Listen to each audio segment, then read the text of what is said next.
किसी की अच्छाई का इतना फायदा मत उठाओ, किसी की अच्छाई का इतना फायदा मत उठाओ कि उसे भी अपनी अच्छाई से नफरत हो जाए, अपनी अच्छाई से नफरत हो जाए।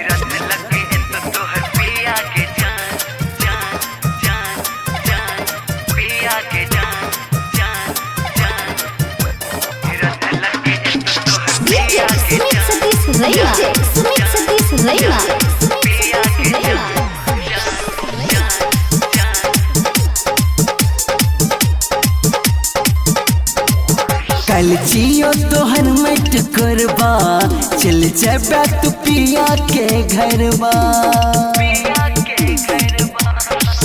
कल जियो तोहर मट करबा, चल जाबा तू पिया के घरबा। अनजान बन जेबा तू त ध्यान न गे देबा, अनजान बन जेबा तू त ध्यान न गे देबा। तोहर याद में माहौर पीबो, रथ लगे तो तोहर पिया गे जान, लगे चले जे तू त हमर परान।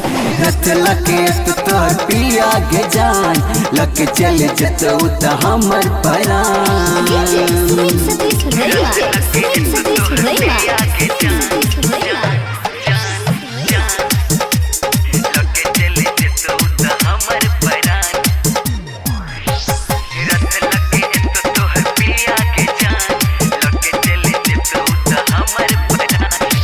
दिल में धड़कन बना के रख लियो, सचो कहे चियो तोरे चाह लियो।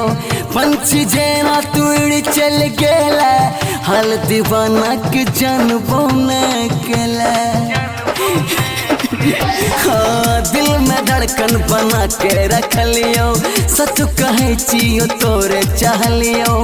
पंछी जेना तुड़ चल गेला, हाल दीवाना के जानबो न केला। खुश रहिए से जिया पे तू त भतरा के साथ, खुश रहिए से जिया पे तू त भतरा के साथ। रही रही याद एबो गे जान, रथ लगे तो तोहर पिया गे जान, लगे चले जे तो त हमर परान। रथ लगे तो तोहर पिया गे जान, लगे चले जे तो त हमर परान।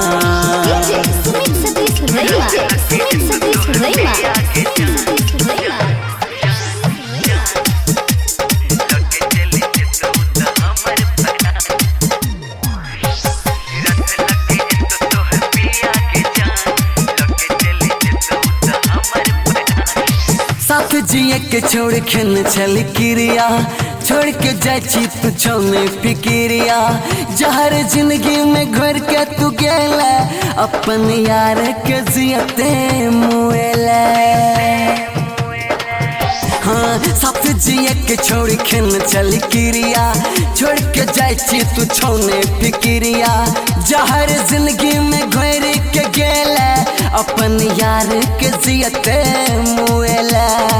लके कफन तू अइहा शमशान में ओढ़ैया, लके कफन तू अइहा शमशान में ओढ़ैया। रूह बन कमीला एबो, रथ लगे तो तोहर पिया गे जान, लगे चले जे तो त हमर परान।